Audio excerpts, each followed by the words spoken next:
On the night of the shootings on October 25th, multiple law enforcement teams from across the state rushed to the city of Lewiston. It's really something we've never dealt with before, certainly on this scale. Police say the 48-hour manhunt was successful, as officials found the gunman's body in a trailer in Lisbon.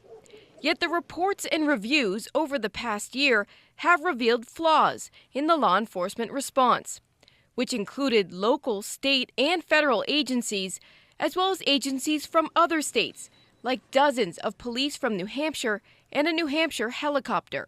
The lines of communication in response to this scene were unacceptable. Self-deployment was a clear concern raised during the Lewiston Commission hearings.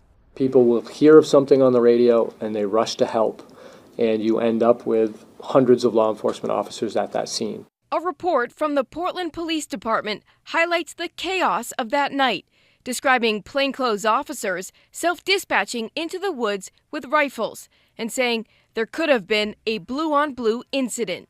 Documents from the U.S. Marshal Task Force detailed other examples of self-dispatching that could have led to serious safety issues.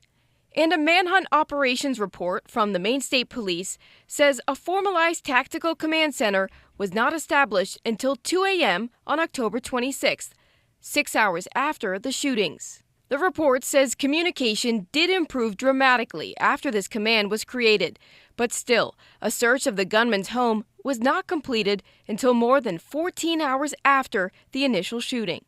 There's different components to the operation on October 25th, and there's things that we're going to learn from that and move forward with lessons learned. Law enforcement officials have acknowledged mistakes. The Maine State Police listed several areas of needed improvement, including additional active shooter training, developing more investigative crime scene protocols, adding in more collaboration with federal partners, and limiting self-deployment. We made changes day one, day two. We made changes by the hour during the police response on October 25th of last year. The more that you know, the more prepared you can have your people be. An independent evaluation of the state police review was just released today. It urges for more training and updated protocols when it comes to active shooter incident training and command post establishment.